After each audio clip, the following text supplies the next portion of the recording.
9, 8, 7, 6, 5, 4, 3, 2. Buenas tardes, mi nombre es Juan Valdivia. En esta oportunidad para elucubraciones sobre economía que se transmite en canal digital ZTV, estoy con el doctor Alex Paul Larrea Alvarado. Él es presidente de la Federación Médica de Lambayeque y vamos a conversar sobre la vacunación contra el COVID-19, mitos y verdades. Buenas tardes, doctor. ¿Qué tal, Juan? Encantado de estar en este espacio tan importante para la comunidad lambayecana y bueno, tocando un tema de actualidad, y creo que va a ser de actualidad seguramente durante todo el año, que es el tema de la vacunación contra el COVID-19, ¿no? Así es, esta enfermedad de la que tuvimos conocimientos a finales del año 2019, el último día, ¿no? Y que la Organización Mundial de la Salud la declaró como pandemia a fines de febrero, y nosotros tuvimos nuestro primer caso, ¿no? La primera semana del mes de marzo. Hemos cumplido ya un año en el Perú con el COVID-19, hace exactamente un mes que cumplimos un año, ¿no? Y siempre en el camino se han dicho una serie de cosas que es necesario analizar, pero lo primero que quisiera, sí, porque en alguna oportunidad en las redes sociales, esta pandemia ha sacado lo mejor y lo peor de todos nosotros. Y también en las redes sociales se ha dicho tanta cosa, pero tanta cosa, que antes de entrar a ver algunas láminas, imágenes con cierta información, me gustaría, una de las cosas, por ejemplo, que siempre me generó a mí dudas, y que leí a veces de manera permanente, era de que se habían hecho unas necropsias, ¿no? Y se habían encontrado trombos, ¿no?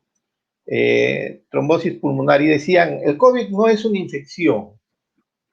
¿Qué es el COVID-19, doctor? Ya podemos a estas alturas, después de más de un año, de casi un año y medio, poder tener una definición clara de lo que es el COVID-19. Bueno, es una pregunta, pareciera repetida, ¿no? Pero creo que bien lo has mencionado tú, ¿no? La ciencia la estamos haciendo día a día. En realidad es una enfermedad nueva para todos nosotros y en ese sentido, sí, bueno, la enfermedad por COVID-19 es una enfermedad por el nuevo SARS-CoV-2, es una enfermedad infecciosa, sí, por ese punto hay que partir. Creo que eso no hay discusión al respecto, es una enfermedad infecciosa y en realidad lo que tú mencionas es bastante cierto. En un momento se estuvieron buscando, se estuvo investigando un poco más en relación a los efectos que causaba la enfermedad dentro del organismo cuando ya se hacía una respuesta inflamatoria sistémica, la cual causaba autolesión en los pacientes que estaban en estadios moderados o severos.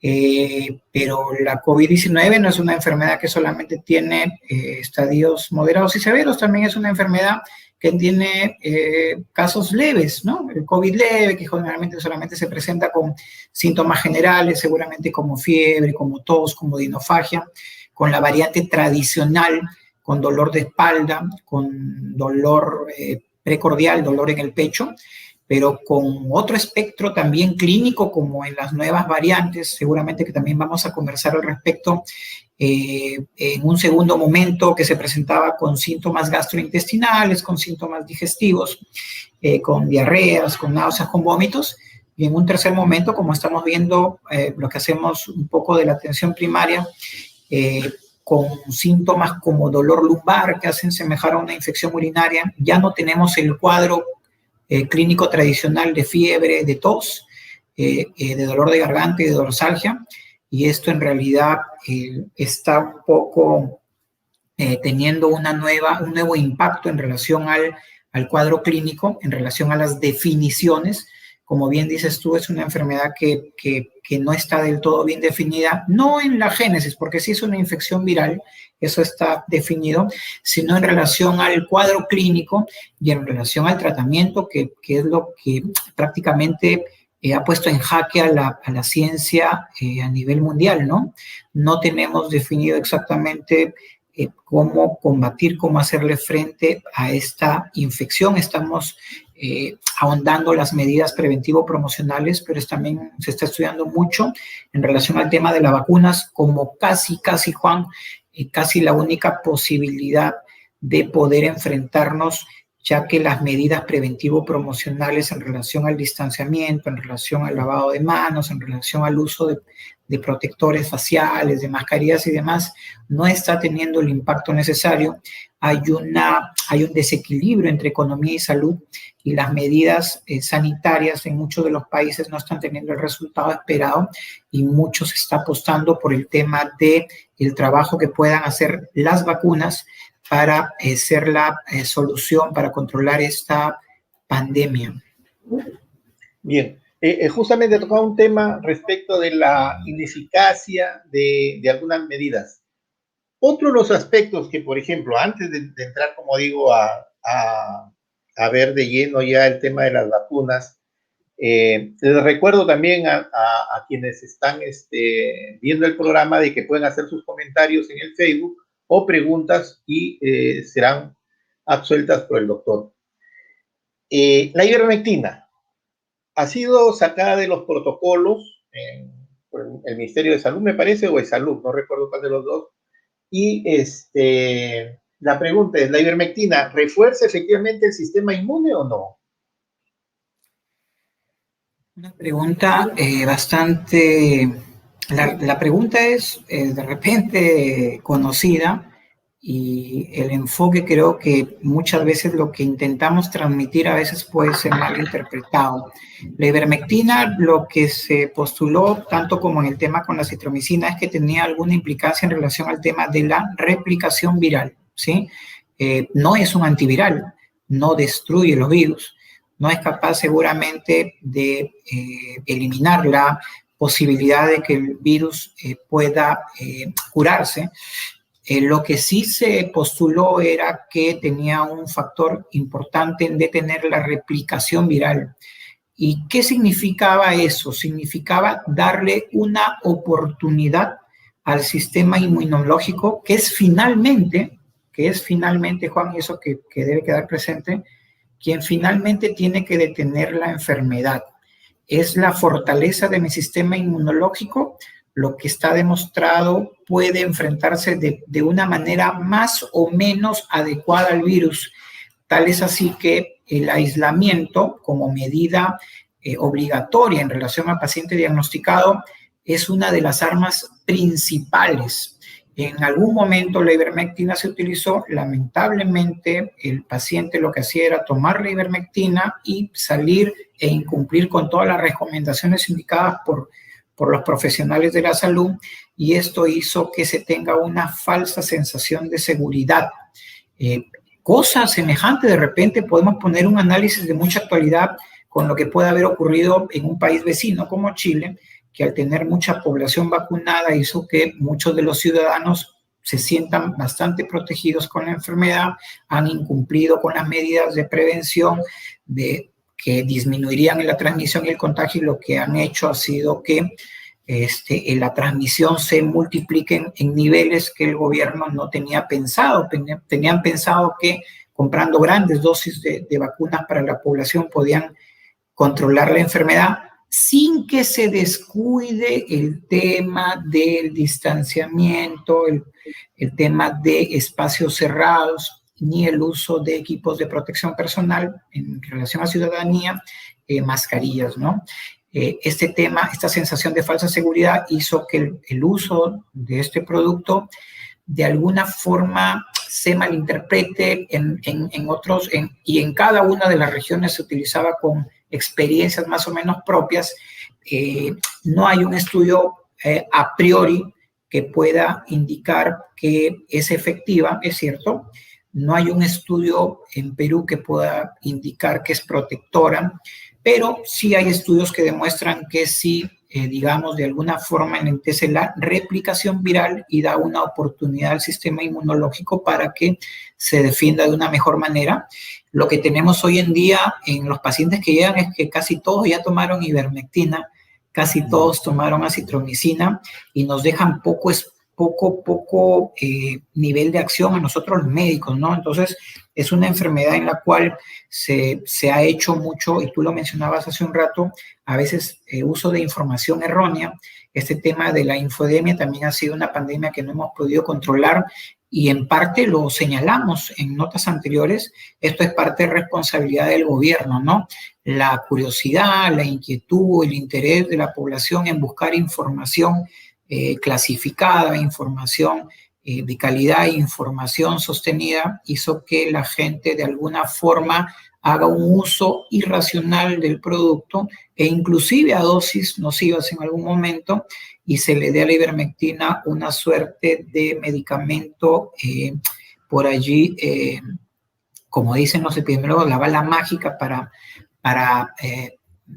combatir la enfermedad, y no era tanto así con la ivermectina, ¿no? Entonces creo que hubo un uso poco racional seguramente de la ciudadanía y seguramente de algunos profesionales de la salud que no acompañaban esta recomendación de uso con el aislamiento efectivo, ¿no? Que tendría que ser por no menos de 14 días, ¿no? Además de un seguimiento oportuno, que cuando los síntomas generales tengan que evidenciar que el paciente está evolucionando mal, si la saturación bajaba o seguramente había compromiso pulmonar adicional, la referencia no oportuna hizo que estos pacientes lamentablemente tengan que complicarse en el tiempo, y las cifras en el Perú lo único que hacen es evidenciar el mal manejo de la pandemia desde el nivel de contención, pasando por el nivel de mitigación, y bueno, en el tema hospitalario ya creo que casi no hay mucho que decir, ¿no?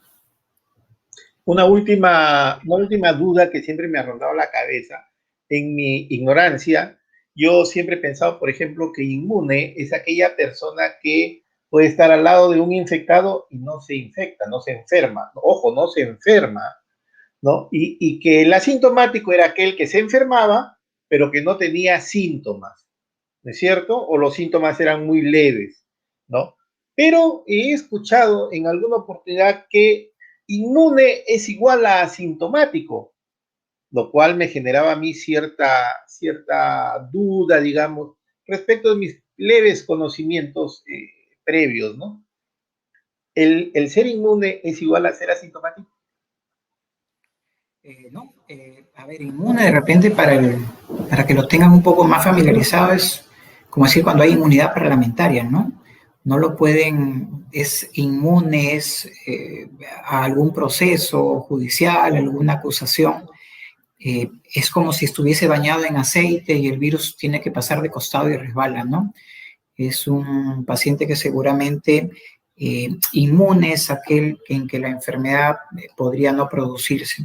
Asintomático es un paciente que tiene la infección, pero que seguramente hace síntomas, si es bien cierto, es positivo a la enfermedad, puede tener alguna de las pruebas que detectan la presencia del virus o la producción de anticuerpos que también indican la presencia del virus que pasó por allí seguramente, pero que clínicamente no refleja síntomas generales que involucren que su estado general pueda tener alguna reacción. Debemos señalar que las respuestas en el organismo son consecuencias de respuestas que tiene un sistema que se llama el inmunológico. La fiebre es un mecanismo de defensa, seguramente la tos es un mecanismo de defensa, la diarrea es un mecanismo de defensa.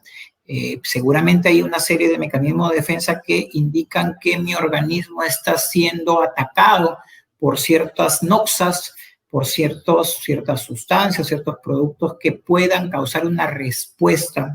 Un paciente asintomático es un paciente que puede, al estar positivo, transmitir la enfermedad, y eso es lo que tenemos muchísimo en el país. Los pacientes nunca se enteraron que estuvieron positivos, ¿sí? nunca se enteraron que estuvieron positivos porque hubo una pobreza en la compra de pruebas, se apostó por las rápidas cuando en realidad debió apostarse por las moleculares o lo que hay ahora, las antigénicas, y estuvieron transmitiendo el virus de región en región, de ciudad en ciudad con el tema de los viajes, en los espacios cerrados a través de las reuniones, y lo que hicieron simplemente era de alguna forma transmitir el virus, los asintomáticos poco vulnerables a pacientes vulnerables, ¿no?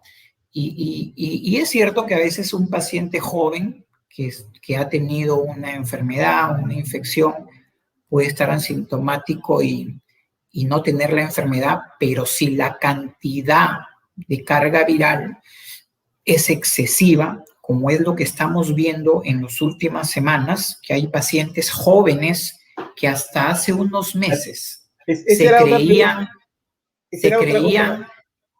creían invulnerables, pues hoy día, ante un incremento de la carga viral, un organismo puede llegar a ser tan vulnerable como no tendría que ser per se, ¿no? Porque la carga viral marca de alguna manera una desigualdad entre mis células defensivas, que en el joven son muy productoras, tengo mi médula que produce muchas células defensivas, pero si yo rebaso la cantidad de carga viral a una cantidad que sobrepase el nivel de defensa de cada organismo, pues acá se produce lo que llamamos el desequilibrio en la homeostasis y la consiguiente enfermedad. Situación que, ¿qué pasa con los adultos mayores en relación a la enfermedad? Lo que pasa es que también en los adultos mayores hay una situación que se llama inmunosenescencia, en el cual la cantidad de defensas que se producen no tienen la misma, no son tan floridas como en las primeras décadas de la vida, ¿no? Entonces hay un tema de producción de defensas que no va a la par con la cantidad de noxas que puedan ingresar al organismo, ¿no? No sé si de repente, no me deje entender, de repente más o menos es lo que ocurre, ¿no? Sí, antes se hablaba de que la población vulnerable eran los mayores de edad, aquellos que tenían enfermedades preexistentes como la diabetes, presión alta, etcétera, etcétera. Sin embargo, hoy en día vemos de que incluso jóvenes están siendo afectados, jóvenes aparentemente sanos. ¿Existe algún tipo de predisposición genética para que algunos no sean más vulnerables que otros, ¿no? ¿Hay algún tipo de predisposición genética, podríamos decir? Se ha estudiado el tema en relación a sexo, por ejemplo, es mayor en hombres que mujeres, grupo sanguíneo, el grupo A es seguramente un poco más vulnerable que los demás grupos, son hallazgos, en cierta forma tienen alguna explicación, sí, por algunas particularidades en la composición, en la estructura de los organismos, pero lo indudable es que la carga viral sí determina la probabilidad de daño. Entonces, yo le explicaba a los pacientes, le digo, un paciente que en las primeras etapas, cuando le intentábamos explicar a los pacientes, si vas el lunes al banco, si vas el martes al mercado, si vas el miércoles a una reunión social, si vas el jueves, entonces te vas cargando en cada uno de los eventos viralmente, y si logras sobrepasar el límite máximo, el umbral sobre el cual cada uno de nosotros tiene un umbral en relación a la cantidad de virus seguramente que pueda tener, eso se llama carga viral. Si yo sobrepaso mi umbral, definitivamente voy a producir una enfermedad. Es obvio que a mayor edades más tempranas tienen los umbrales relativamente mucho más altos que los de las décadas últimas de la vida, pacientes de 60, de 70 años. Definitivamente, pues, no es lo mismo sacar 4 días y exponer 4 días de carga viral a un joven de 20 años que a un adulto mayor de 60 años. Es por eso que en algún momento el tema de la carga viral fue y es hasta ahora catalogado como uno de los mayores causantes en relación a aparición de enfermedad. Pero ¿qué pasa ahora con los jóvenes? Que los jóvenes prácticamente tienen una carga viral, una exposición mucho mayor que la que tenían meses anteriores por múltiples factores, entre ellos el económico, aparte del tema de comportamiento social, que es un tema que no se estudió mucho en el país y que creemos que ha sido responsable de mucho del fracaso, de los fracasos de las estrategias propuestas por el gobierno, ¿no? En un país acostumbrado a incumplir las normas, el tema de los confinamientos pareció no tener un resultado muy efectivo si no fue acompañado en su momento de mensajes, si no fue acompañado de medidas coercitivas en relación a gobiernos locales, en relación a policía y los demás involucrados en el tema, ¿no?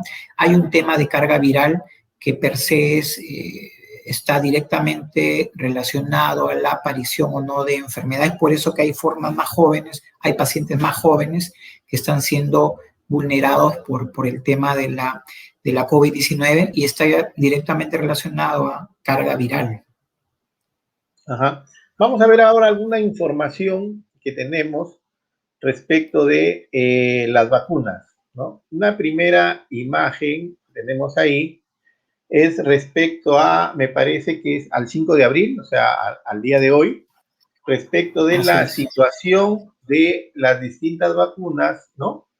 En las distintas fases. Si nos explica, doctor, bien esta situación. Sí, lo que estás presentando es la cantidad de investigaciones que actualmente cursan en relación al tema de vacunas.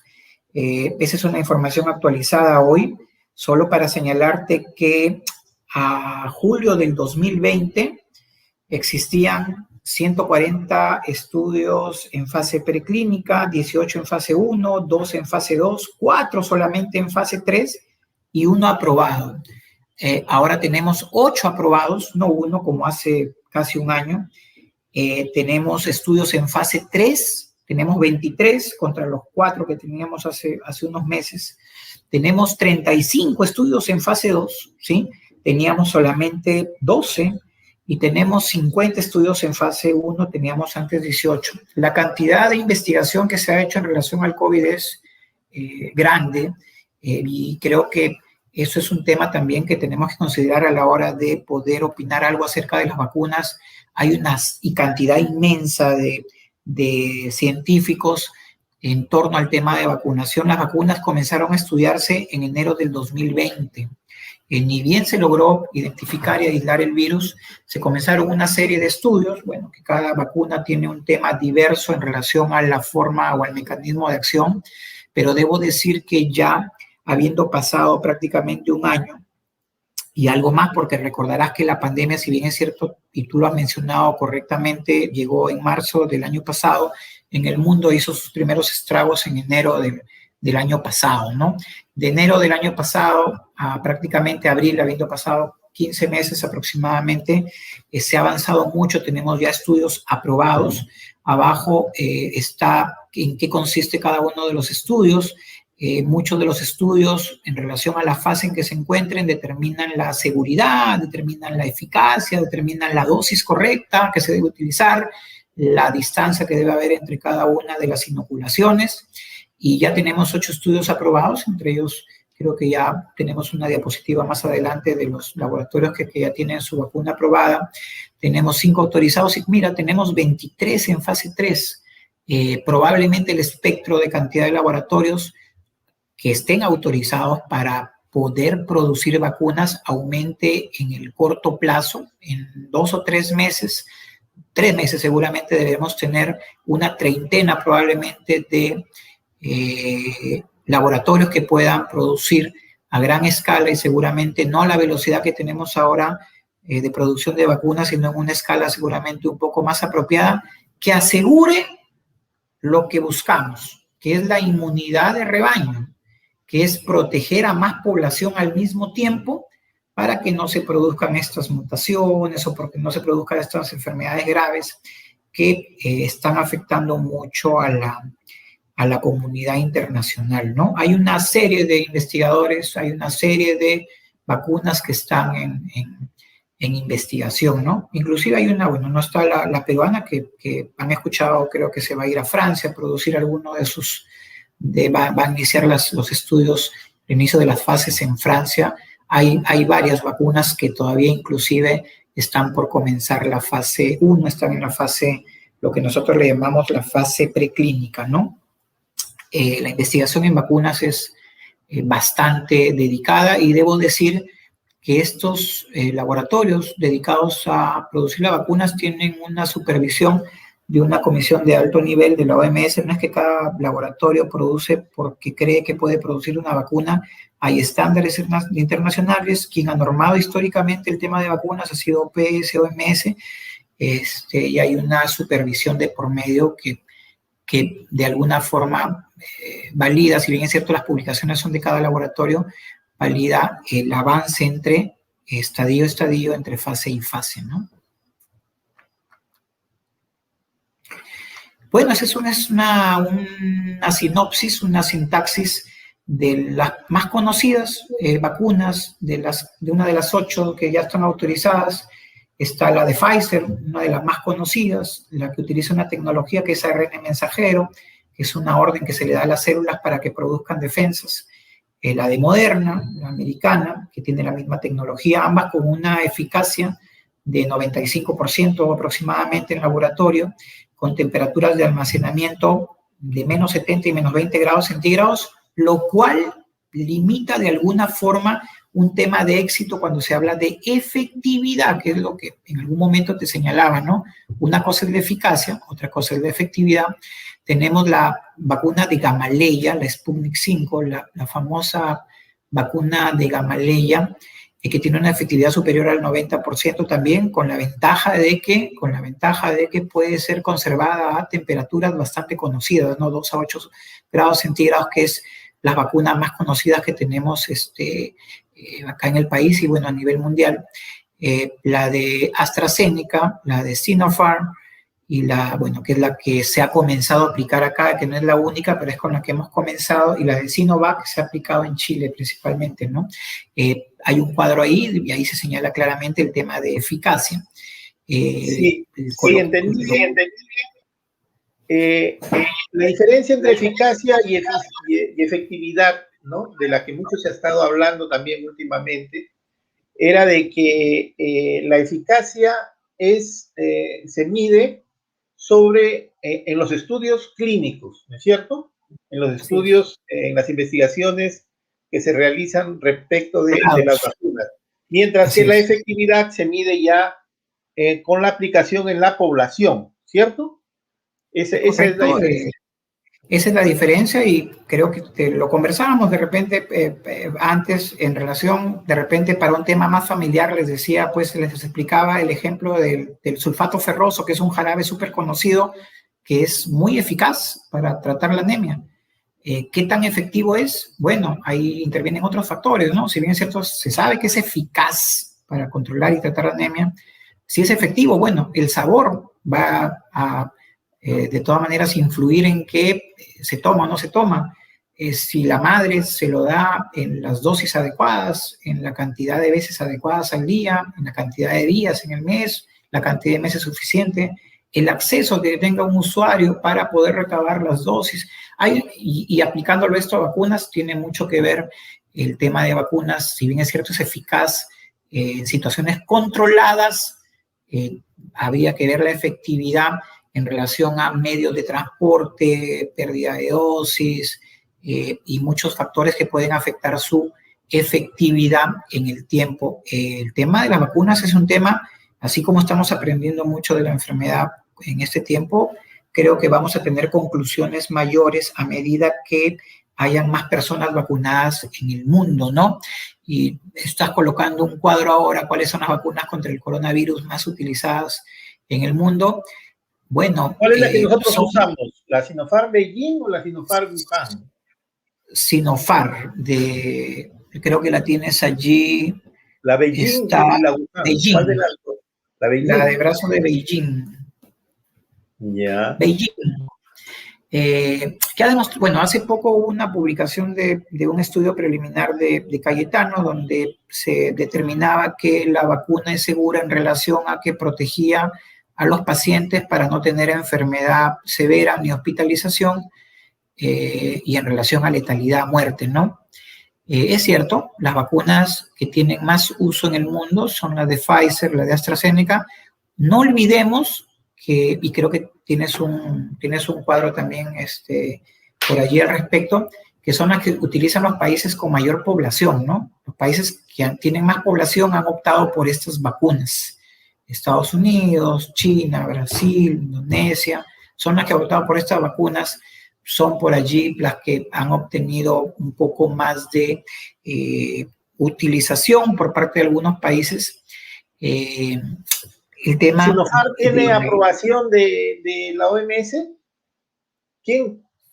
La OMS ha sido utilizada en la primera quincena, en la segunda quincena, perdón, de diciembre tuvo ya la aprobación, pero debo manifestar que todas las vacunas, ¿sí? Cuando se inició su utilización, estuvieron en fase 3, ¿no? Y la pregunta que se plantearon inclusive, el tema de los registros sanitarios en los países, fue una situación de aprobar las vacunas en una situación de emergencia, que es parte de lo que más adelante seguramente vamos a conversar en lo que son mitos y verdades en relación a las vacunas, y el hecho de que se comenzó la utilización de todas las vacunas, y hay un cuadro creo que te he enviado de las vacunas que ya están ahora aprobadas, pero cuando se comenzó a utilizar en los países estaban en fase 3, varias de ellas, y no porque estuvieran en fase 3 implica que tenían poca eficacia comprobada o pocos niveles de seguridad en humanos, sino que fue una vacuna que ante la creciente cantidad de casos se optó por iniciar su aplicación en el mundo. Hay buenos resultados en algunos países, hay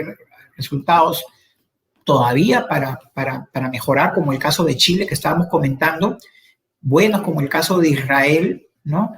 Pero todavía estamos en una situación en la que el tema de vacunas todavía va a dar todavía mucho que conversar, mucho que comentar, ¿no? Como por ejemplo el tiempo de protección, ¿no es cierto? La cantidad de dosis que tienen que aplicarse, cuáles son las más efectivas en relación a las cepas o a las variantes que circulan en tal o cual país.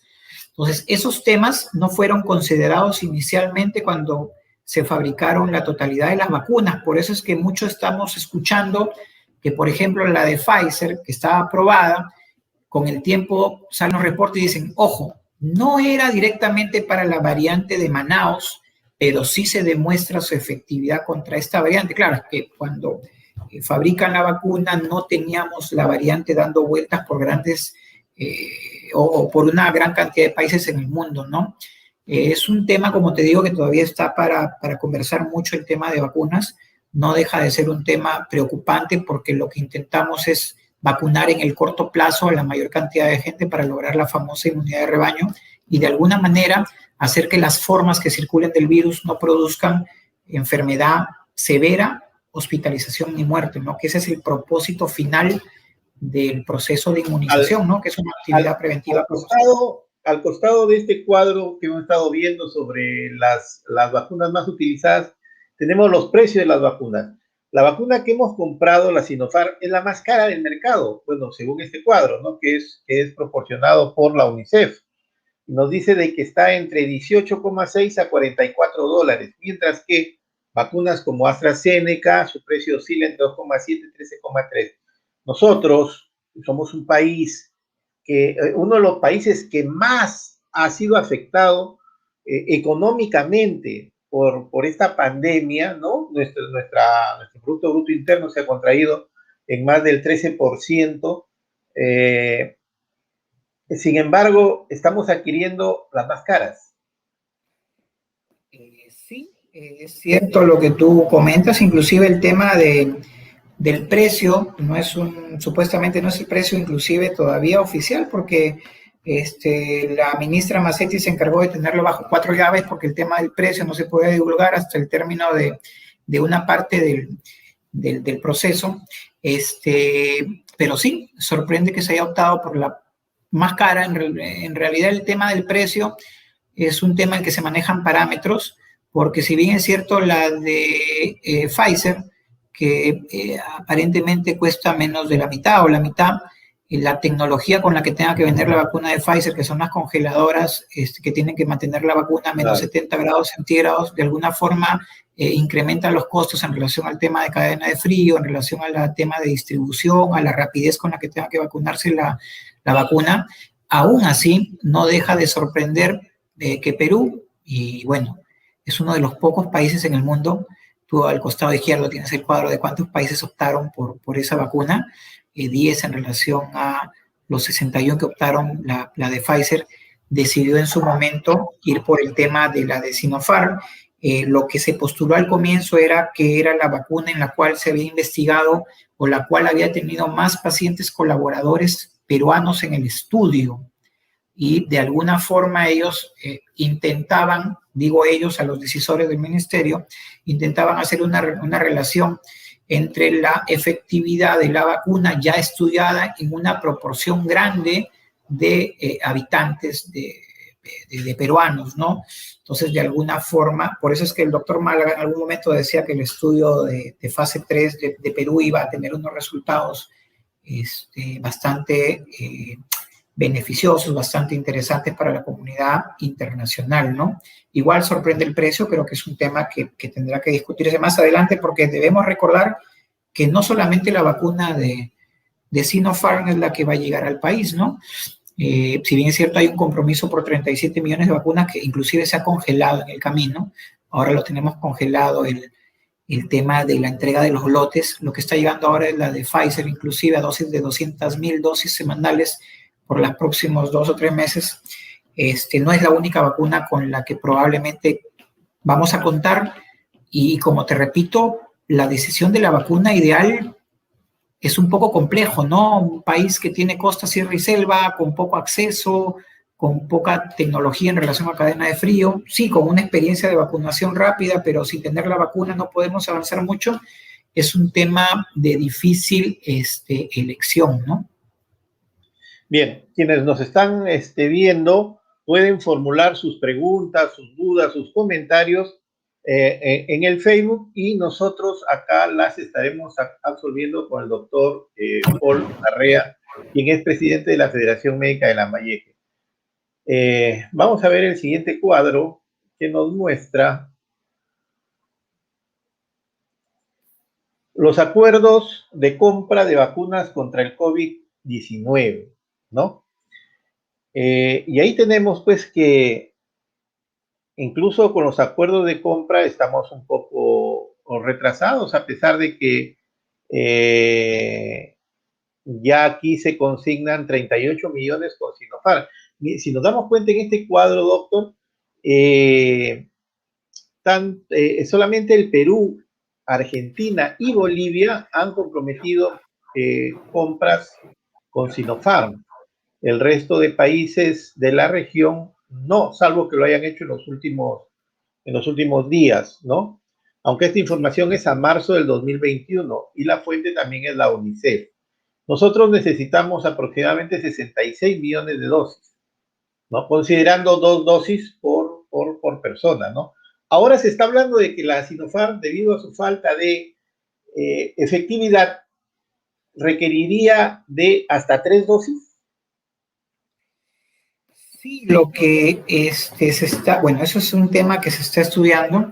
Lo que ahorita se está intentando cursar es un estudio de anticuerpos protectores, ¿sí? Es decir, en teoría, la vacuna de Sinopharm, con la primera dosis produce una protección de 60-65%, con la segunda dosis se puede alcanzar el 76, 77, 78%, y se cree que con una tercera dosis puede llegar a... Todavía no se ha demostrado, si bien es cierto, lo que estamos intentando es esperar el tiempo en el cual la cantidad de anticuerpos alcance el pico. El pico es 35 días de la segunda dosis, ¿no? Y recién estamos en ese nivel todavía.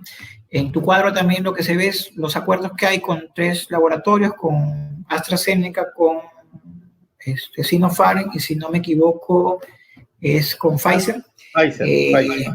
Así es. Está el acuerdo preliminar.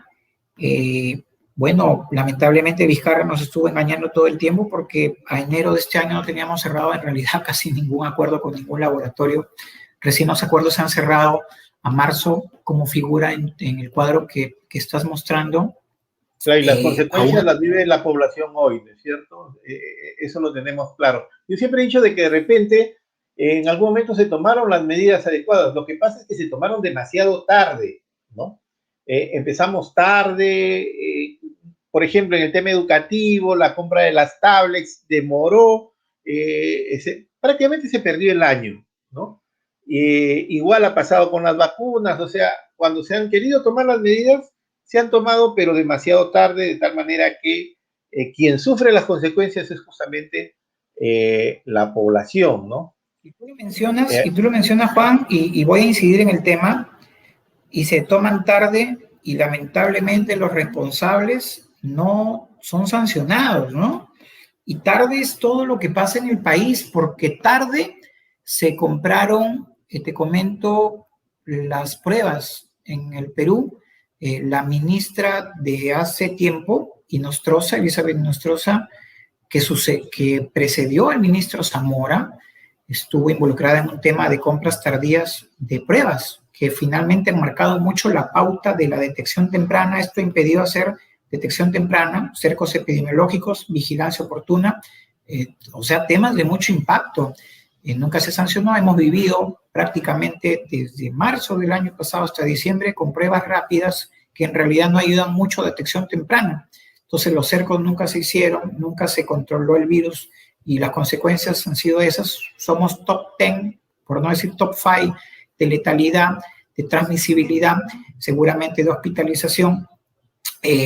Estuvimos tarde en relación al tema de compra de equipos de protección personal. Se agotaron en algún momento los equipos de protección personal en el mundo. Es más, Perú le había vendido a China equipos de protección personal, mascarillas N95, cuando en realidad faltaron en algún momento de la pandemia.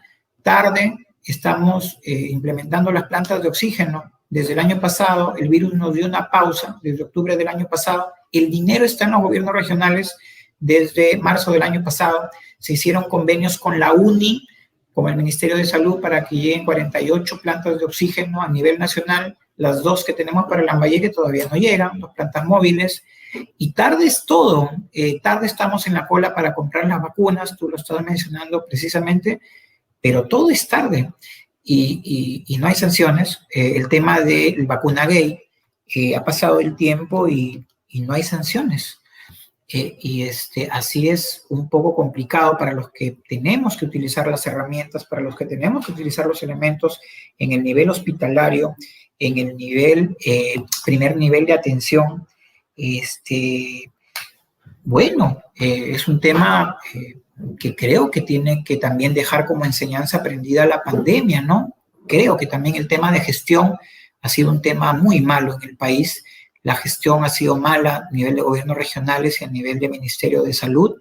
Los cambios tras cambios de ministro no han solucionado mucho, no han solucionado nada el control de la pandemia, que ha hecho lo que ha querido, que hace lo que quiere, con lecturas malas de las cifras de parte del Ejecutivo, a nivel central, con respuestas tardías en relación a implementación de medidas que puedan de alguna forma contener la pandemia, y el tema que tú bien estás mencionando de vacunas no es la excepción, ¿no? Definitivamente no estábamos preparados, ¿no? El país no estaba preparado. COVAX Facility. Tenemos dosis asignadas 1.413.000, de las cuales han sido enviadas solamente 117.000. ¿Qué es COVAX Facility? COVAX Facility es una suerte de compromiso que hizo la OMS para países que no tenían capacidad seguramente de compra o que habían llegado tarde a la distribución de las vacunas. ¿Hay que pagar por esas vacunas? Son vacunas que están financiadas de alguna forma a largo plazo por organismos internacionales. Y con esa cantidad de vacunas, en teoría se iba a avanzar con la vacunación en el mundo. Debes recordar, Juan, que a nivel geopolítico, al mundo le interesa no tener fronteras cerradas con ningún país. Muchos productos peruanos sirven de insumos para negocios en el mundo y la idea mundo es que las vacunas lleguen finalmente a todos los países, ¿no? Entonces es una suerte de tema contributivo. COVAX Facility reúne vacunas de diversos laboratorios y las entregan a los países en una suerte de ampliar la cobertura de inmunización a nivel mundial, ¿no? Bien, veamos ahora la tasa de vacunación en Latinoamérica. Si vemos ahí Perú, que es la línea rosada que ni siquiera se ve, estamos en 2,2 vacunas por cada 100 habitantes. Chile es quien encabeza en la región con 47,4 por cada 100 habitantes. Sí, el ritmo de vacunación no es el adecuado. En el Perú prácticamente menos del 1% de la población está vacunado, pero no, esto, como dices, no es una excusa. Los países de la región tampoco han avanzado mucho, a excepción de Chile, ¿sí? Por ejemplo, Colombia también está menos del 1% de población vacunada. Argentina tiene 1.5 de población vacunada. Brasil tiene el 2.2% de población vacunada. Y a este ritmo, el tema se hace bastante complicado. Estados Unidos tiene poco porcentaje, 18% en relación a Chile, por ejemplo, que prácticamente es el que figura casi como el abanderado, conjuntamente con Australia. No sé si tienes las imágenes cerca, que figuran como los países que Chile figura con un 20% de población vacunada, Israel con un 52% de población vacunada. A todas luces hay un tema de concentración de vacunación en países poblados desarrollados, llámese Estados Unidos, llámese China, llámese India, Reino Unido, Alemania. Ellos son los que concentran la mayor cantidad de vacunas y de vacunados. Hay que recordar que al ritmo que estamos, la esperanza de vacunación en cada uno de los habitantes vulnerables podría estar muy lejana, más allá del 2021 seguramente. Es cierto que hoy por hoy es insuficiente la cantidad de laboratorios, la cantidad de dosis de vacunas producidas es insuficiente. Lo que tiene que entender el mundo y acá los fabricantes de vacunas es que si no controlo la pandemia, si la controlo solo en una región, la globalización se va a perder de alguna forma y como te decía, en temas geopolíticos esto va a tener impacto en las economías. Como te repetí, hay muchos productos peruanos, el algodón, la papa, para el tema del café y muchos productos, creo que son innumerables, la cantidad de productos de exportación que dependen gran parte de las economías también de otros países, aparte de la propia. Los tratados de libre comercio creo que lo evidencian así.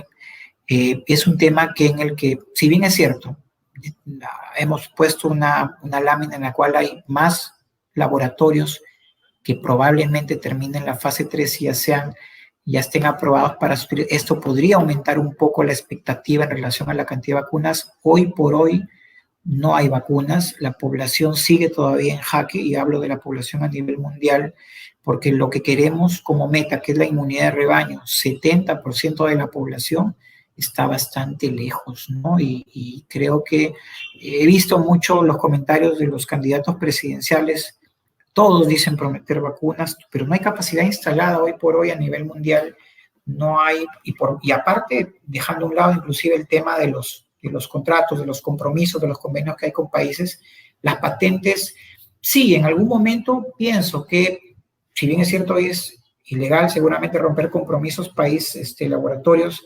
seguramente van a tener que romperse algunos acuerdos porque los países se van a dar cuenta que vacunándose como burbuja los países no van a conseguir la tan ansiada inmunidad de rebaño porque el intercambio comercial es evidente en el mundo, ¿no? Y creo que eso es contraproducente para muchas de las grandes economías. Esperemos que esto cambie en los próximos meses, ¿no?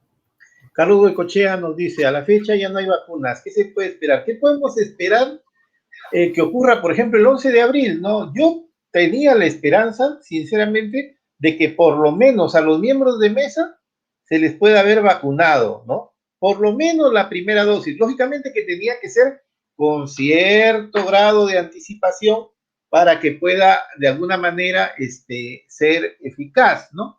Sin embargo, ni siquiera eso hemos logrado, ni siquiera se ha podido vacunar a quienes van a estar en las mesas de sufragio, y que me parece eran algo así como más de 500,000 de personas, si más no me equivoco, si más no me equivoco.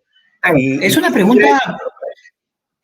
pregunta, bueno, la pregunta de Carlos, lo que comentábamos hace unos instantes, el tema de la producción está limitada.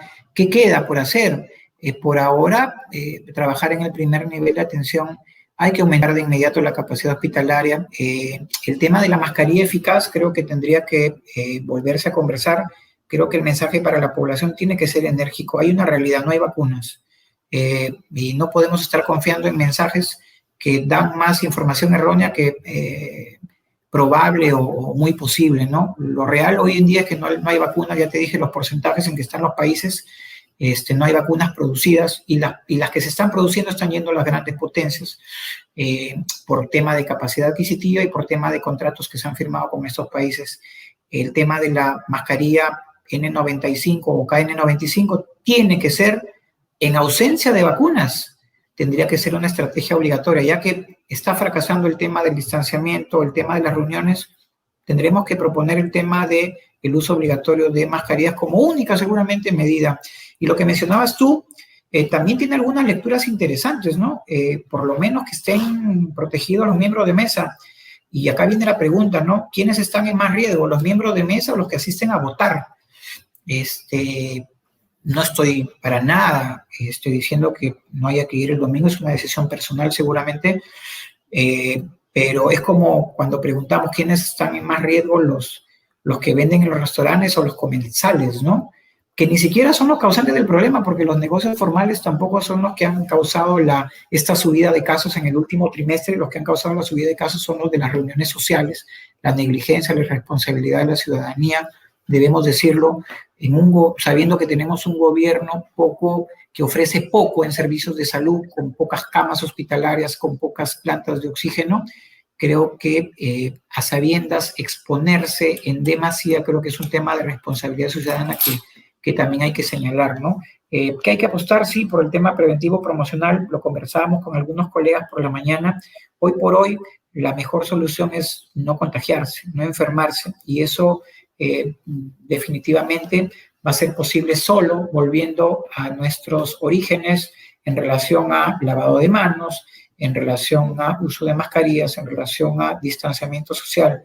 Y uno dice, pero que solo eso, enfermedades como la tuberculosis y el dengue, te comento, Juan, se han tenido que controlar de esa forma, con la parte preventiva promocional, en la que pocos confían, pero lamentablemente en la cual no se ha hecho nada en el país, pero que finalmente como tema de salud pública es la que tiene mayor impacto, ¿no? La parte preventiva promocional, fortalecer los centros de salud, mejorar la brecha en los establecimientos de salud, pruebas para detección temprana, seguimiento oportuno de pacientes y temas como estos que para muchos políticos seguramente no son tan importantes, para muchos políticos es más importante actuar a otros niveles, pero creo que hay un descuido total en relación al primer nivel de atención y las cifras dan cuenta de que la estrategia en el país ha fracasado, fracasa y seguramente fracasará si seguimos haciendo más de lo mismo que ya nos ha dado como resultado millones de casos y seguramente miles de muertes, ¿no? Aquí tenemos este cuadro que me alcanzaste, en donde se muestra, por ejemplo, que Brasil tiene ya 4 millones, casi 4.600.000 personas completamente vacunadas. De la región Chile, con 3.846.000 personas vacunadas. Ahora, yo lo que también creo que lo conversábamos en interno era el hecho de que no se trataba solamente de que lleguen vacunas, sino de que en nuestro país no teníamos la capacidad, bueno, por lo menos hasta ahora no lo hemos podido demostrar, porque con las pocas vacunas que han llegado, nos hemos tardado una barbaridad de tiempo para su aplicación. Entonces, imagínate si llegan pues 20 millones ¿de qué serviría tener 20 millones cuando no tenemos, por ejemplo, cadena de frío como para poder mantenerlas y durante qué tiempo tener que mantenerlas mientras vacunamos a paso de tortuga? Sí, definitivamente. Y no solamente es eso, ¿no? También es el tema del registro de la información. Hoy en día los vacunados lo que reciben es un cartoncito donde dices que yo me vacuné y recibí la primera dosis y la segunda.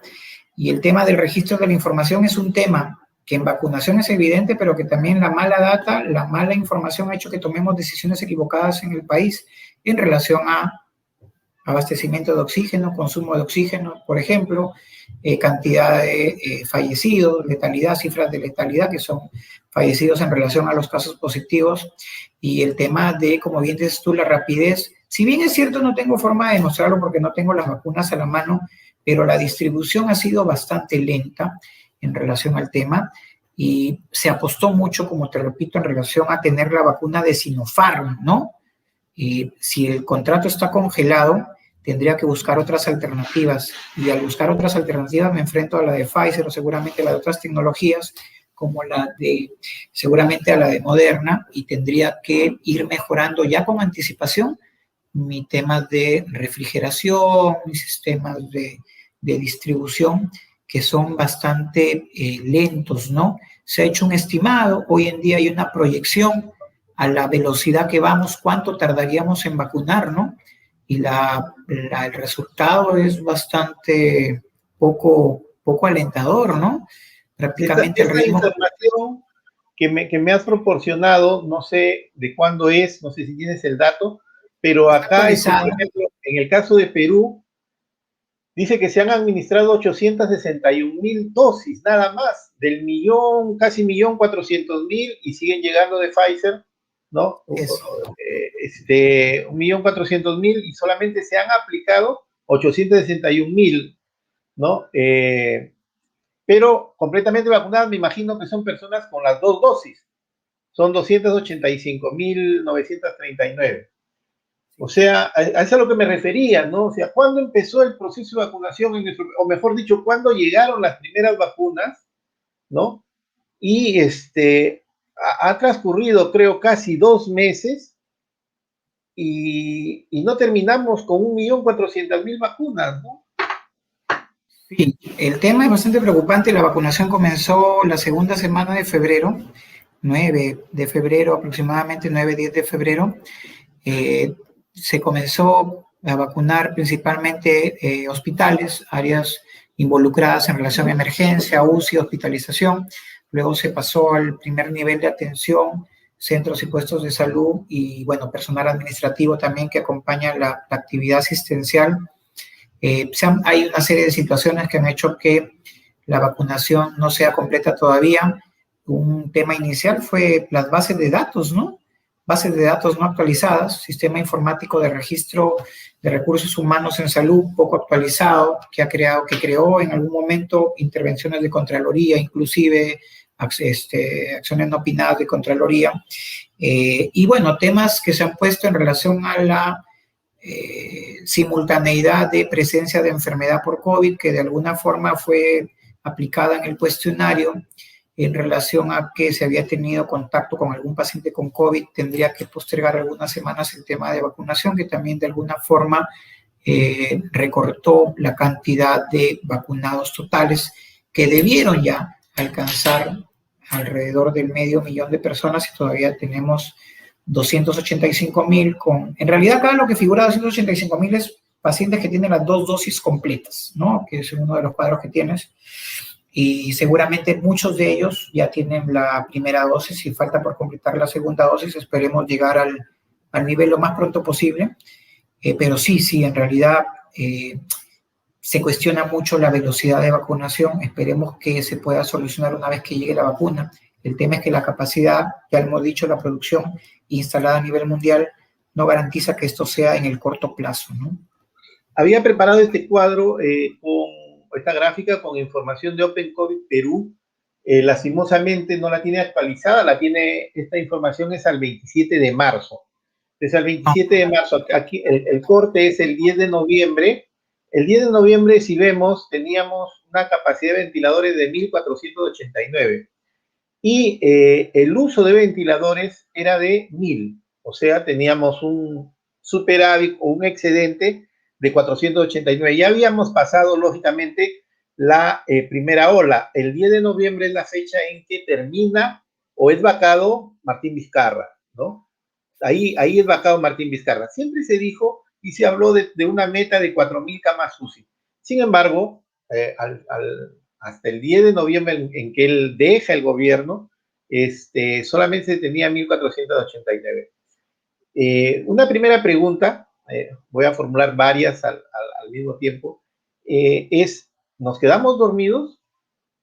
¿No seguimos comprando? Y luego viene, muchos dicen que no, pero si vemos la forma de la gráfica, luego de los hechos que se producen entre el 10 y el 15 de noviembre, con la salida de Merino y la llegada de Sagasti, luego de todo ese tema empieza nuevamente a elevarse, ¿no? Empieza la segunda ola. Y el 27 de enero, que fue un punto de quiebre, la cantidad de ventiladores se igualó al uso de los ventiladores, o sea, no quedó un solo ventilador a nivel nacional sin ser usado, ¿no? Al 27 de marzo teníamos 2.362 ventiladores y 2.301 estaban siendo utilizados, o sea, solamente habían 61 libres, ¿no? Ahora, Carlos nos pregunta, ¿no? Nos dice, si Chile ya cerró fronteras, ¿qué pasará en el Perú después de esta Semana Santa? ¿Aumentará la cantidad de contagios? O sea, mira cómo estamos, ¿no? ¿Crees tú que esta Semana Santa traiga consigo el aumento de contagios, que lo veremos lógicamente dentro de 2 semanas aproximadamente? Sí, más o menos para contestar un poquito la pregunta de Carlos, que Chile, si bien es cierto, y lo hemos dicho hace un rato, las medidas en el Perú no funcionan, ¿no? Los cierres de frontera de Chile aparentemente son oportunos, las cuarentenas de Chile son entre comillas oportunos. Chile cerrado ha hecho confinamientos con incremento de casos, no con incremento de fallecidos. Acá en Perú esperamos que haya incremento de fallecidos para tomar acciones un poco más enérgicas, ¿no? Esa es la gran diferencia. El otro tema es, ¿las medidas fueron efectivas? Definitivamente no. Lo que vemos a la luz de los hechos es que los pobladores, y lo hemos visto en medios de comunicación, han salido con anticipación, más bien, ¿no? Han salido con anticipación a hacer las famosas reuniones sociales o familiares de Semana Santa, que en realidad tienen un poco más de sociales que en realidad de religiosas, que tendría que ser el móvil en relación al tema de la Semana Santa. Creemos que las cifras deben incrementarse porque el control ha sido escaso o nulo en muchas de las situaciones. Si bien es cierto, las playas han estado vacías, pero las casas de playa han estado llenas. Entonces, ese tema de alguna forma va a hacer que los casos, creemos, se van a incrementar todavía, van a estar altos seguramente unas 2 o 3 semanas más. Y lo que mencionas tú es bastante complicado. Los ventiladores, te comento, no funcionan si no tienen oxígeno que se les suministre tampoco en alguna forma.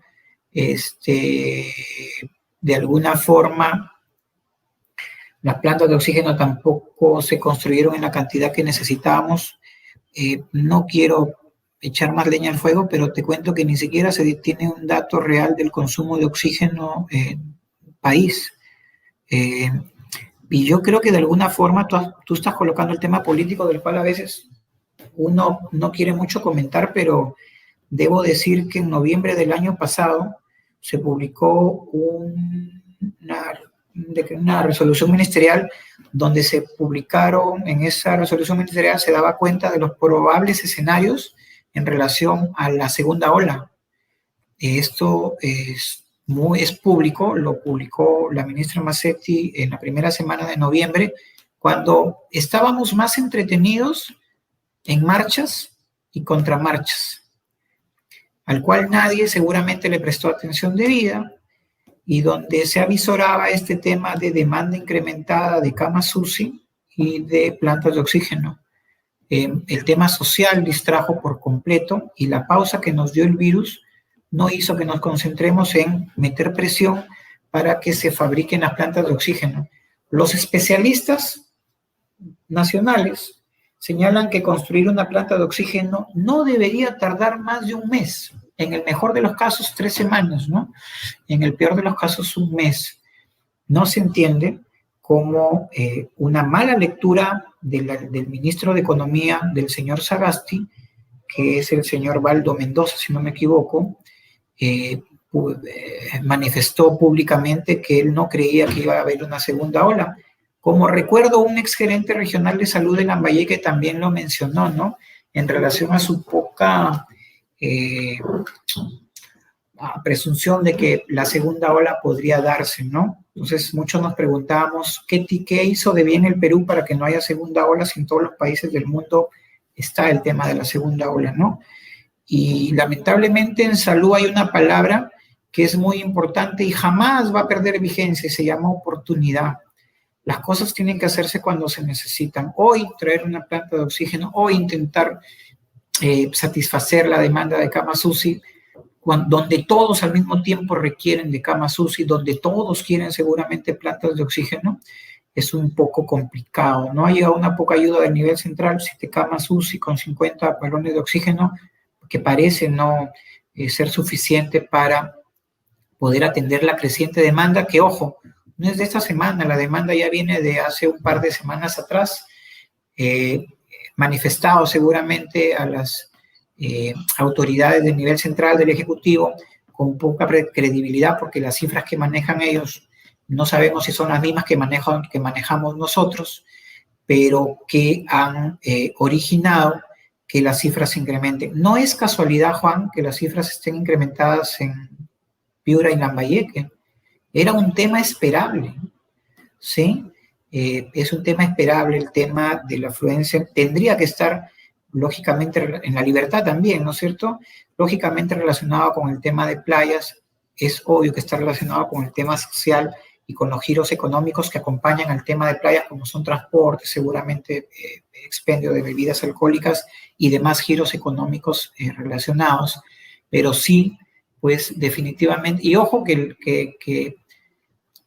tú bien lo mencionas, está allí en la gráfica, lo que nos dio fue una gran pausa, la pandemia, ¿no? Una gran pausa, no gracias a Vizcarra, y la pausa que nos dé después de la segunda ola tampoco va a ser gracias a Sagasti o las decisiones que han tomado, porque tanto el nivel central como el nivel regional, al cual también hay que darle su nivel de responsabilidad, también han fracasado en las pausas que nos ha dado el virus para poder aumentar la cantidad de camas UCI, a poder aumentar la cantidad de balones de oxígeno, de plantas de oxígeno. Yo lamento que siempre el Perú sea un país cortoplacista, que piensa que solamente va a haber COVID, y como se lo dije en alguna reunión en el Comité de Emergencias Regionales, acá tiene que mejorarse la capacidad, porque nos podemos enfrentar a fenómenos sísmicos, a problemas que hemos tenido de Guillain-Barré, de influenza, de dengue, de un montón de cosas, ¿no? Entonces el tema es que no estamos preparados ni para el COVID, ni para ninguna otra contingencia que genere ocupación de camas hospitalarias por alguna situación particular, ¿no? Aquí vemos, por ejemplo, la tendencia de fallecidos por día, ¿no? El 9 de agosto del 2020 fue que alcanzamos el pico de fallecidos en un día con 228. Eso respecto a la primera ola. La segunda ola ha venido con una pendiente mayor, ¿no? Y se ha alcanzado más rápidamente el pico el 17 de febrero con 252 fallecidos.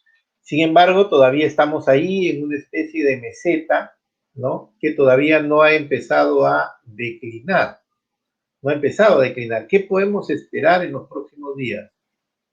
Se reportó 294 fallecidos como la cifra más alta de la pandemia desde que inició.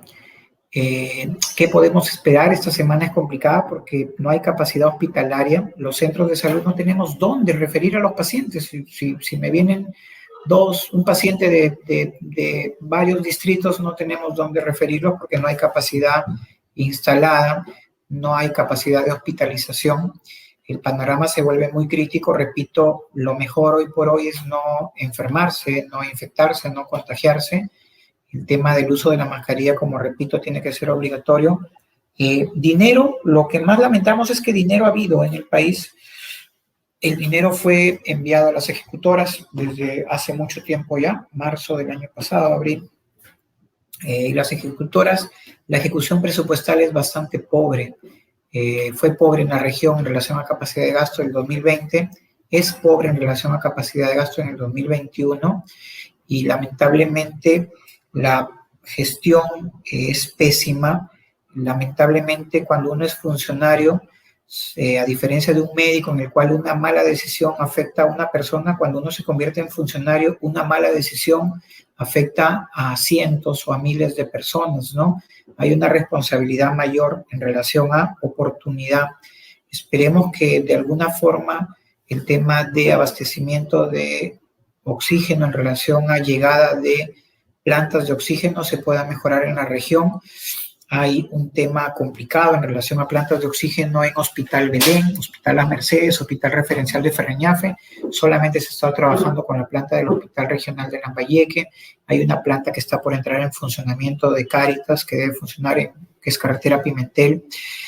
Pero también hay un tema de, creo que trabajo por hacer en el primer nivel de atención que de alguna forma podría ayudar mucho a contener la propagación del virus y en relación a ese tema poder disminuir la cantidad de contagiados y de alguna forma, al ser la cantidad de fallecidos una proporción de casos de los positivos, poder de alguna forma contener la pandemia, que a lo que nos está llevando es nuevamente a ser país top de letalidad seguramente y de pacientes positivos según la cantidad de habitantes, ¿no? Las cifras son complicadas y el ritmo que tenemos de vacunación, que aparecía como la única esperanza posible, también son bastante lejanos, ¿no? El mensaje para la población es más o menos el que comentábamos al principio.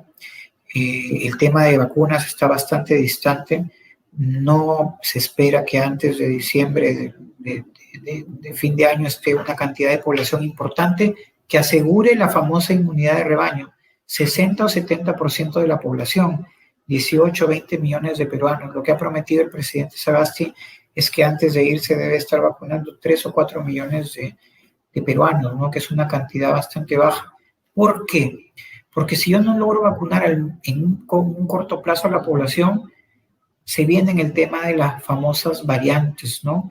Y ya la vacuna que fue efectiva contra una variante podría no darme protección contra otra variante. Si bien es cierto, se generan anticuerpos dentro del ser humano que podría protegerme de alguna forma, no tenemos a ciencia cierta datos amplios en relación a protección de vacuna. Los mismos laboratorios mencionan una efectividad de protección casi semejante al de tener una enfermedad, que es alrededor de entre 6 a 9 meses, ¿no es cierto? Entonces, el norte del tema de vacunas todavía está en fase de investigación. No podemos dar por sentado que el tema de la vacunación, seguramente vamos a querer vacunaciones sucesivas. No queremos ni siquiera imaginarnos que de repente ya uno está esperando la vacuna del año 2022 y todavía hay gente que no se vacuna todavía con la primera dosis de la vacuna que debió recibir en el año anterior, ¿no es cierto? El tema de las vacunas todavía está por verse, ¿cierto? Hay países que nos llevan la delantera, pero tampoco saben qué tan efectiva será, cuánto tiempo tendrán de inmunidad, cuánto tiempo estarán protegidos. La gente interpreta el tema de las vacunas como que ya volveré a hacer todas mis actividades habituales, me podré ir a jugar fútbol, me podré ir a una fiesta, me podré ir, no usar el tapabocas o la mascarilla. Eso todavía creo que nos va a llevar todavía algún tiempo más, Juan. Bien, nos está ganando la hora, sé que tienes una reunión más tarde. Aquí lo relevante, lo otro ya lo habíamos analizado, es que en el Perú hemos llegado a 1.600.000 casos, ¿no? De infectados con el COVID-19, de acuerdo a esta información que nos has proporcionado. Lambayeque, este cuadrito es el que me preocupaba, que lo he cogido de los reportes COVID de la Jereza, ¿no? En donde nos detalla la cantidad de casos confirmados en la región Lambayeque. Si vemos, bueno, hay casi una linealidad, ¿no? Entre la primera semana de febrero y la tercera de marzo, con excepción de la segunda de febrero, que tuvimos un aumento ahí importante, pero sin embargo, la cuarta semana de marzo, o sea, la semana pasada, hemos alcanzado 4 veces, o sea, se ha multiplicado, perdón, sí, por 4, casi 5, la cantidad de infectados con respecto a la semana anterior. O sea, la cuarta semana hemos llegado a 2.282 infectados contra 485 que tuvimos la semana anterior. Resulta sumamente preocupante. Sí, es correcto. Estos son unos datos que nos ha proporcionado. Bueno, es parte de un informe que ha emitido el gobernador regional solicitando el tema de que se radicalicen las medidas en relación al tema de confinamiento que ha emitido el gobernador hacia el presidente Sagasti. Ahí se evidencia claramente el comportamiento de... Aún así, debemos decir que en estas últimas semanas se han aplicado mayor cantidad de pruebas, ¿no? Que está en relación a la cantidad de casos detectados. Ah, claro, eso también es bueno, claro. Así es, mayor cantidad de pruebas, pero de alguna forma, también es cierto, confirma, nos acercamos un poco más a ser más realistas en el tema de los casos, ¿no? En las primeras semanas no han habido muchas pruebas, que es un tema que estuvimos reclamando, ya se están aplicando y se está demostrando las cifras, pero también acá es complicado, ¿no? Porque paciente, de repente ahora tenemos pruebas antigénicas que son útiles en la primera semana de la enfermedad y el paciente viene ya después de 7, 10 días que ha tomado sus productos particulares y a veces no los detectamos, Juan, y nos confiamos solamente de los casos positivos por prueba. Y acá, se lo hemos dicho a nivel central, también tendrían que considerarse los casos positivos por clínica. Aquellos que no tienen la prueba, pero a opinión de los médicos son considerados positivos. Podríamos, pienso yo, hasta casi aumentar en un 30-40% las cifras que tienes a disposición, ¿no? Lo cual haría mucho más preocupante el tema. Y te repito, tú has mencionado y las cifras estuvieron altas, ya te pasaste la diapositiva, estuvieron altas la primera quincena de febrero y fue que la segunda ola comenzó la primera quincena de enero. Es una segunda ola larga que probablemente termine la última semana de abril y que obliga a, como te repito, si no tenemos la vacunación, si no tenemos cantidad suficiente de camas, hay que ser realistas, nos obliga a, no tenemos otra opción, Juan, fortalecer el primer nivel de atención con medidas preventivo-promocionales. Lamentablemente no tenemos hoy por hoy otra opción. El uso de mascarillas creo que tendría que ser obligatorio, no las de tela, no las quirúrgicas, porque como les decíamos en una entrevista, las quirúrgicas salieron muchas imitaciones no adecuadas, que no protegían, que no tienen el aditamento que hace que haya un sellado en la parte de la nariz. Entonces, hoy por hoy se impone mascarillas de mejor calidad porque lamentablemente no hay capacidad hospitalaria de atención para pacientes moderados, severos, graves, y no hay vacuna a la vista, ¿no? Yo creo que un cambio de estrategia urge seguramente en ese sentido. Los confinamientos que propone el gobierno no solucionan los indicadores de salud y parece que tampoco los indicadores económicos, ¿no? Yo creo que hay que hacer algunas reajustes en el tema de las estrategias, ¿no? Creo que estás poniendo algunos mitos. La vacuna COVID-19 tiene efectos secundarios graves, nos dice, como reacción. Yo soy, por ejemplo, alérgico a la penicilina y he tenido problemas cuando me han inoculado vacunas también. ¿Cuál sería la recomendación ahí? ¿Es peligroso? Vamos a comenzar de abajo para arriba eso, ¿no? No hay ninguna actividad humana o intervención con 100% de seguridad, esa es una realidad médica. No hay ningún medicamento excepto de que potencialmente pueda causar algún tipo de alergia. Lo vemos en la práctica diaria, pacientes alérgicos a la amoxicilina, a la penicilina, a algunos productos alimenticios que nos dan una pauta de que la vacuna en pacientes previamente alérgicos podría causar alergia. Claro, claro que sí, ¿no? Aún así se dan algunas recomendaciones para que pacientes con antecedentes de alergia o enfermedades inmunológicas se tenga por el momento la precaución en relación a la administración de la vacuna, ¿no? Eso es principalmente. Segundo mito. Ya me diagnosticaron COVID-19, por lo que no necesito recibir la vacuna. Sí, este es un tema bastante polémico porque ha sido un criterio de exclusión en relación a la aplicación de la vacuna. Y ojo, cuando se incluyó este apartado o este postulado, era porque el tener enfermedad produce inmunidad, ¿sí? Confiere cierta protección, confiere una suerte de que hayan células que ya se hayan entrenado para generar la protección. Y lo que hace la vacuna es prácticamente lo mismo. Entonces, más era por no desperdiciar la vacuna para que la vacuna sea aplicada a población que realmente la necesite. Sin embargo, con el tema de las variantes que están hoy de moda, y hay un estudio que se ha hecho en el país pobre, pero es un estudio al fin y al cabo, es un estudio con poca cantidad de casos, es bastante pobre, es un estudio en el cual se hace secuenciamiento genómico. Secuenciamiento genómico no es más que desagregar al virus en partecitas y poder decir qué color de pelo tiene, qué color de ojos, si tiene pelo crespo, pelo lacio, las uñas, los dedos de la mano. Eso es el secuenciamiento genómico. Y cada vez, como le explicaba a alguien, que un virus se reproduce en cantidades múltiples, como pues le explicaba a alguien, si uno tiene 10 hijos, hay una variación, tiene 10 nietos, los 10 tataranietos, los 10 van a tener algún tipo de cambio seguramente. Lo mismo pasa con los virus, ¿no? Y por eso es que se producen las variantes a través del tiempo. Lamentablemente hay variantes que varían para evadir y sacarle la vuelta al sistema inmunológico y engañarlo y ser más fuertes, ¿no? Entonces estos cambios, si bien es cierto, si una uña no cambia, pero si de repente hace que su protección contra las células sea mayor, pues ahí sí es un cambio que afecta, ¿no? Y esas son las famosas variantes, ¿no?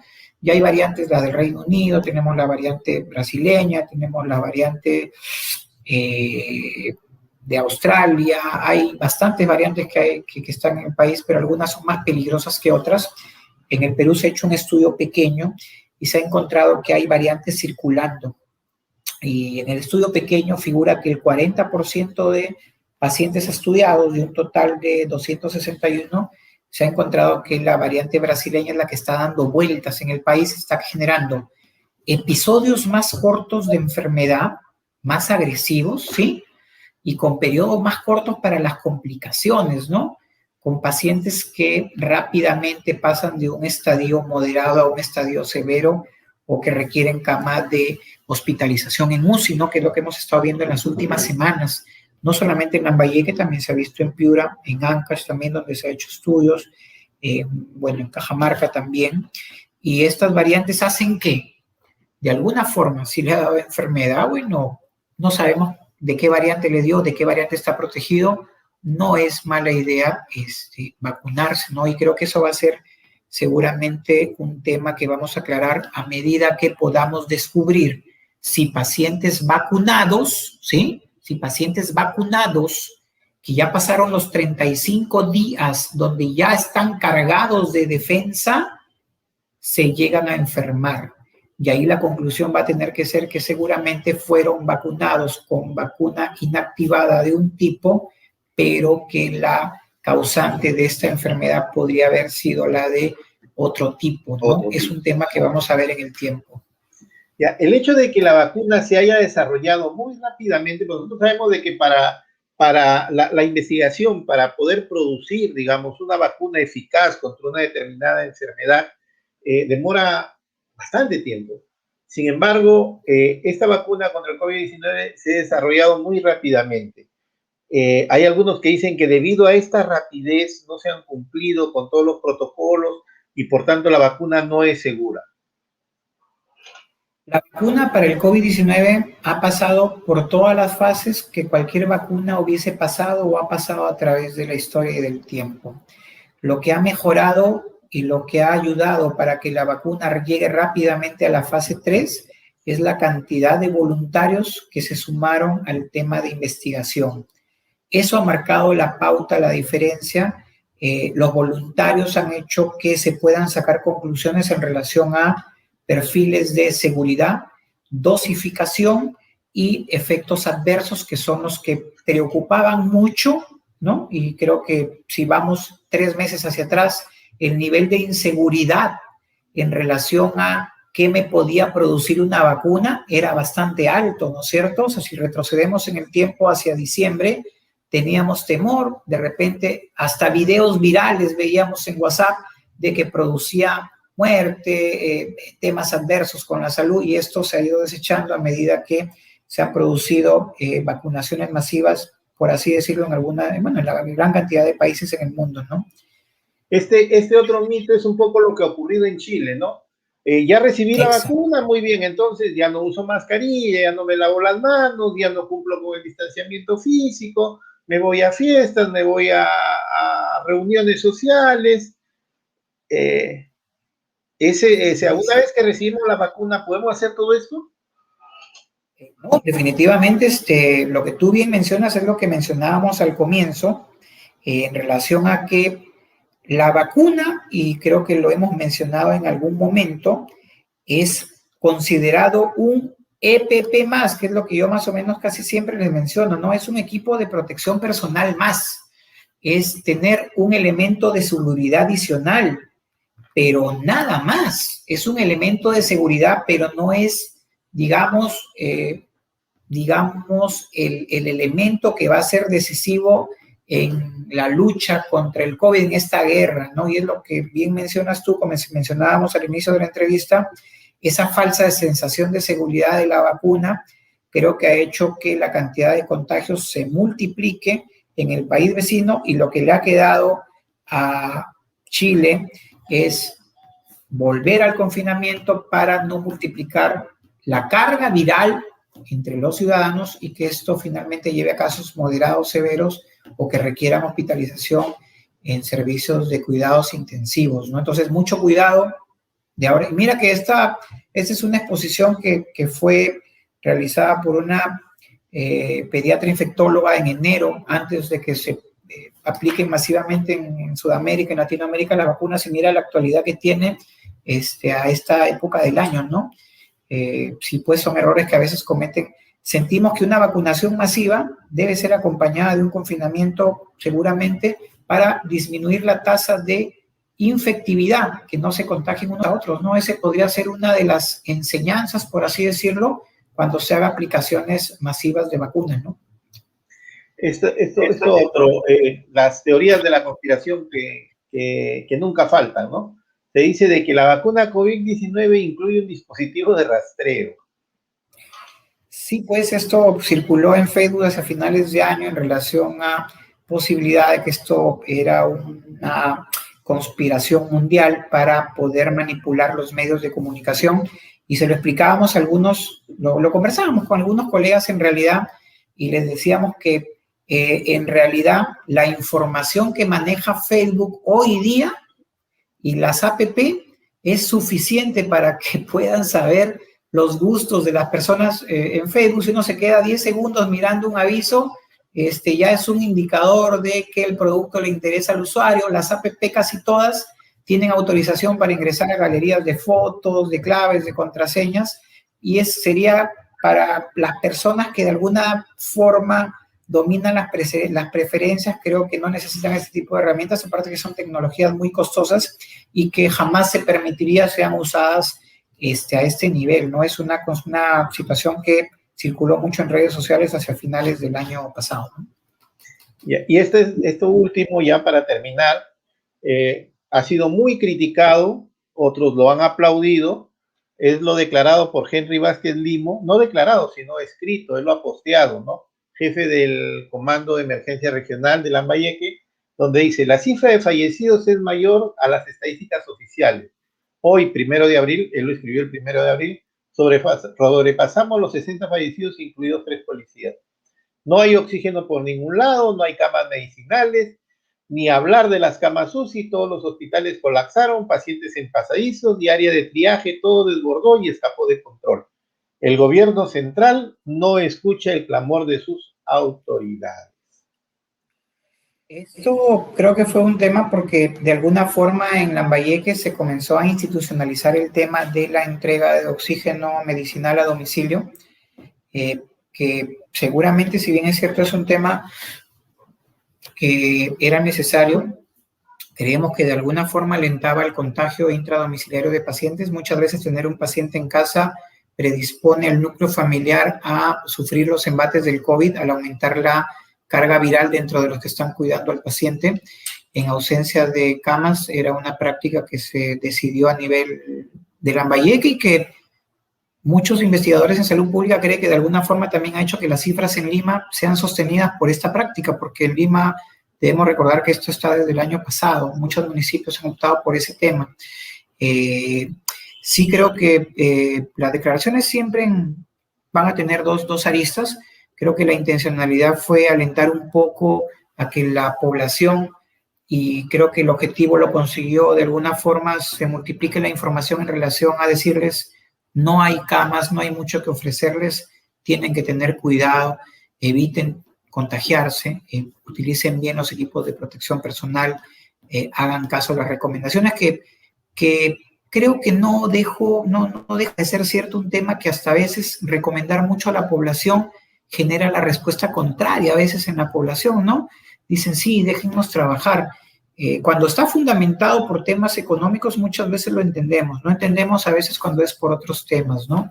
Sin embargo, creo que la intencionalidad fue un poco alertar a la gente que parece ha traicionado la confianza, ha distendido demasiado las medidas, toma como normal el hecho de que un paciente fallezca y toma como algo casi cotidiano el tema de enfermedad grave, ya no tiene mucho temor y esto, si no se controla, repetimos, podría inclusive empeorar, Juan, ¿no? Sí, en Lambayeque la preocupación es amplia, es alta, no vamos a mentir, la oferta es poca. Hoy en día la oferta a nivel hospitalario es nula, ni siquiera es poca, y a nivel de los establecimientos de salud del primer nivel es poca, está reducida por muchos colegas que no están atendiendo presencial, por muchas situaciones en relación a triajes diferenciados que no se ha mejorado. La Gerencia Regional de Salud no mejoró el tema de triajes diferenciados, no tenemos herramientas cómo protegernos, no cómo controlar la pandemia, tenemos pocas pruebas a disposición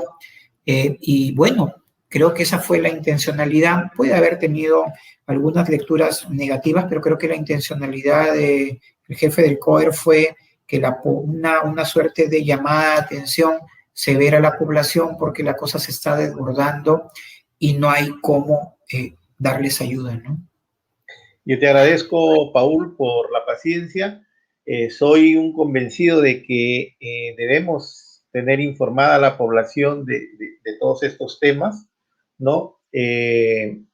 Sobre todo este tema del COVID-19, del que podemos recibir una serie de información, ¿no? A veces el Facebook nos trae información que no es, digamos, la adecuada, y siempre es conveniente conversar o crear estos espacios, más que de entrevistar, de poder conversar, de poder dialogar, de poder exponer, ¿no? Lo que realmente está ocurriendo, ¿no? Te agradezco, no sé si tienes algunas palabras finales. Sí, bueno, definitivamente agradecerte la invitación. Creo que espacios como este, y siempre lo he mencionado, de la correcta información, eso sí, y con esta enfermedad creo que hay que ser muy prudentes. La investigación la estamos haciendo en el día a día, todos estamos aprendiendo algo nuevo en el día a día. Sí, lamentablemente ha desnudado muchos sistemas sanitarios de salud, de repente sí sentimos un poco la desazón de que tal vez en el Perú, tal vez en Lambayeque, se pudo hacer algo más y seguramente las cifras no serían tan lamentables como las estamos evidenciando ahora. Capacidad hay, dinero hay, faltó algo, falta algo, esto no ha terminado. Inclusive, pues, como todo, para todos es bien sabido, en muchos de los países han pasado una segunda ola y se han expuesto a una tercera ola. Todavía tenemos para rato con este tema. El tema de cambios de temperatura es una amenaza ya latente en los próximos meses, 2, 3 meses. No sabemos si nos encontrará todavía con la segunda ola bajando o seguramente si la segunda ola termina y el cambio de temperatura predispone y precipita una tercera ola. De eso tenemos que estar advertidos. El año pasado nadie se imaginaba que hoy día en marzo en abril siguiéramos hablando del tema del COVID. Creo que para nadie, inclusive recuerdo mucho estas formas de memes que salían con Vizcarra disfrazado con temas navideños pensando que era una utopía y finalmente fue una triste y amarga realidad. Agradecerte por la invitación, más que para mí una entrevista, ha sido una conversación bastante amena, bastante entretenida, porque de alguna forma podemos llegar a una población que necesita información. Información, como digo, que hay que tomarla con mucha prudencia, que hoy día es lo que está en las líneas de investigación, pero una conversación fluida, con un mensaje seguramente, esperemos, haya sido recibido de la mejor manera, porque en realidad la mejor decisión se toma con la correcta información. Y en ese sentido, pues, agradecer que tengas programas como el tuyo que nos dan espacio para poder acercar un poco este conocimiento a la población. Nada, las gracias y bueno, atento a cualquier invitación a este programa que me ha parecido muy, muy saludable y muy necesario para todos tus seguidores. Espero que no sea la última vez que podamos conversar y dialogar e informar sobre todo al público sobre este tipo de temas. Muchas gracias por... Bueno.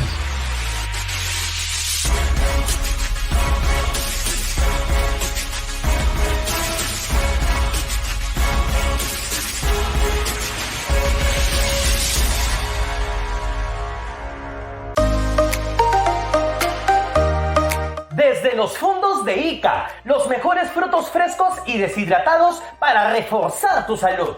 Reduce los problemas cardiovasculares, el colesterol, ayuda a perder peso, fortalece el sistema óseo y previene el deterioro cognitivo. Tenemos la mixtura de frutas, mixtura de verduras, los frutos secos frescos y de la mejor calidad. Puedes hacer tus pedidos vía WhatsApp o llamada a los siguientes números: el 9775-39638, el 9798-23631 y el 952-291237. Contamos con el servicio de delivery. Te lo llevamos directo a tu casa. Frutos de Ica, el placer de comer sano.